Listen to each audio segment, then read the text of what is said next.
Hey everyone, so for today I'm going to be installing a new head unit into the 07 Outback, aka the Dad Wagon. This old unit is okay, but to connect my phone to it I'd have to buy some extra accessories and deal with a cord.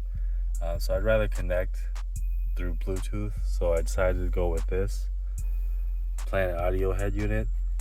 It's a little overkill compared to the old unit because this is like a floating screen head unit. It's a 9-inch touchscreen. There's decent reviews on it, so I mean, it's not too bad of a price. So I decided to go with it, and I think it looked pretty cool in here. But yeah, I don't know. We'll see. I think it is a little overkill, and hopefully I can make it work. And I bought all the accessories that I needed off of Amazon. So these all came together: the wire harness, antenna adapter, and the faceplate. So before I get started, I'll just merge this wire harness with the wire harness that's in here. And once I have that, then I'll start taking everything apart and removing the trim and the old radio, and we'll see how it goes. Alright, so I have both wire harnesses merged. So what I'll do now is I'll start removing the trim pieces. I'll take this shift knob off, this chrome trim. I'll move the shifter back, so then once I pop this silver trim piece off, then I can just slide it off. Alright, so when you remove this trim piece, the only thing that's left holding it in is the wire harness for the cigarette lighter. So all you have to do is pop that off and you should be good to go. As you can see, my shifter is in drive. I pulled it back so I had enough space to remove this trim piece. Just make sure your handbrake is up or one of the wheels are blocked off so you're not rolling forward or backward while you're still working on the car. So what's next is I'll pop these side pieces off. I'll take these screws off, then I'll pull it up and then pull it towards me.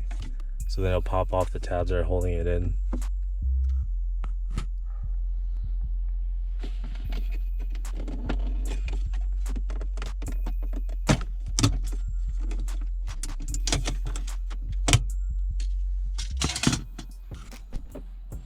Alright, so there's 4 screws on each side holding the stock unit in.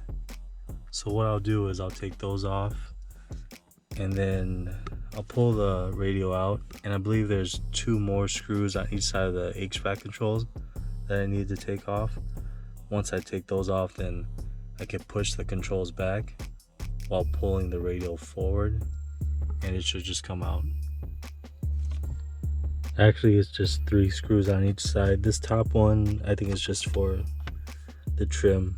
It's just the 3 bottom ones on each side that are holding the radio in. Alright, so I got the stock unit out. As I took these 2 screws off and I pulled the tab back to push the HVAC controls in, the side plate on the stock unit was kind of blocking, so I had to remove it.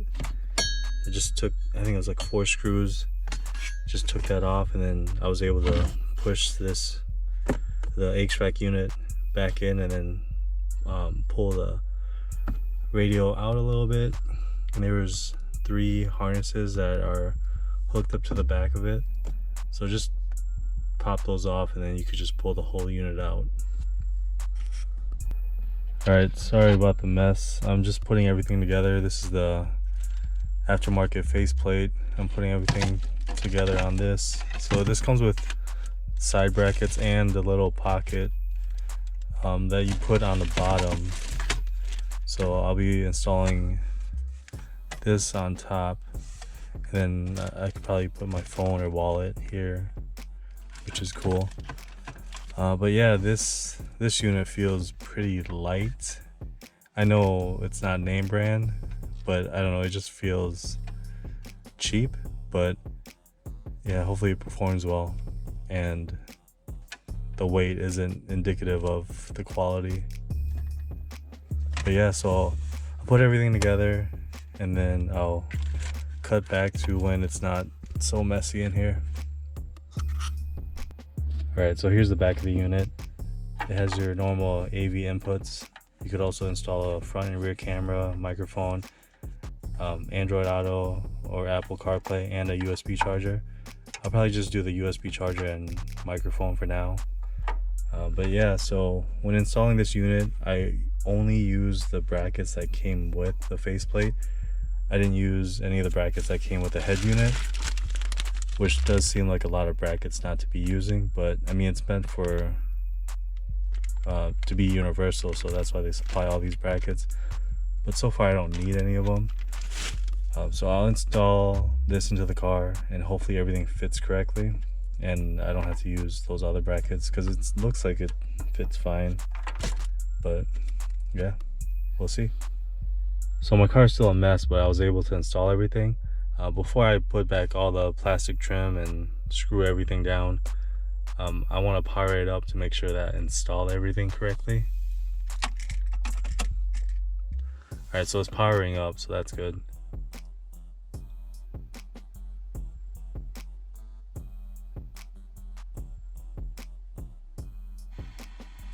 And you could hear the static from the radio, so the sound also works.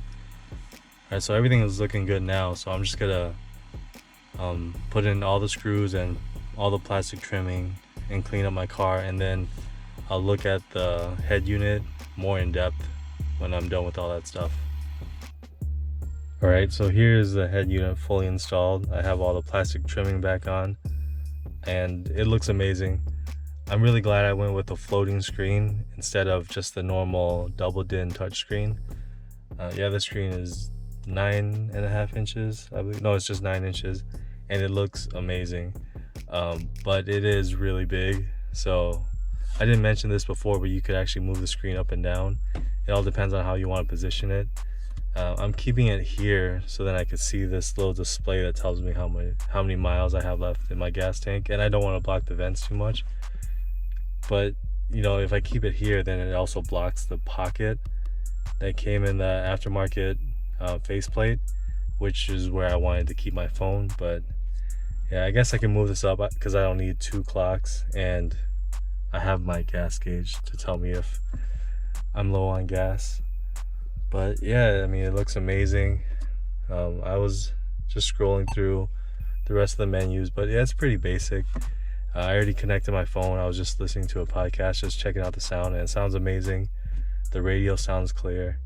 As you can see, it has Apple CarPlay, Android Auto. You could hook any AV and just watch like movies or connect your USB. Also the camera. The settings, I mean, there's a lot to go through, but it's just like in every other head unit. But yeah, the response is decent. But yeah, here's the screen for when you're on Bluetooth.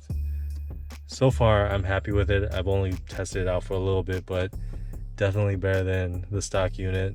And just being able to connect my phone, I'm already really happy with it. So yeah, I'll just test it out for a little bit more when I actually start driving around. But so far, you know, I'm happy with it.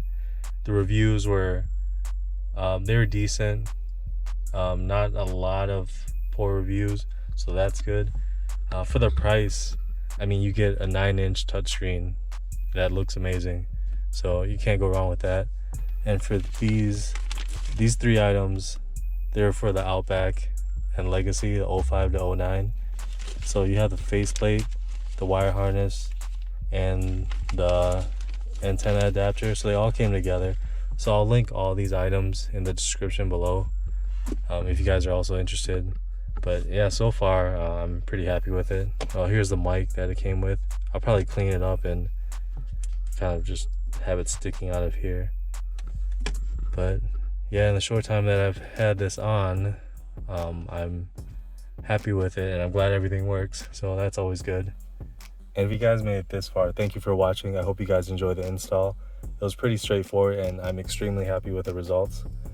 Yeah, so just give me a like and subscribe and continue to follow me on my journey with Dad Wagon Outback.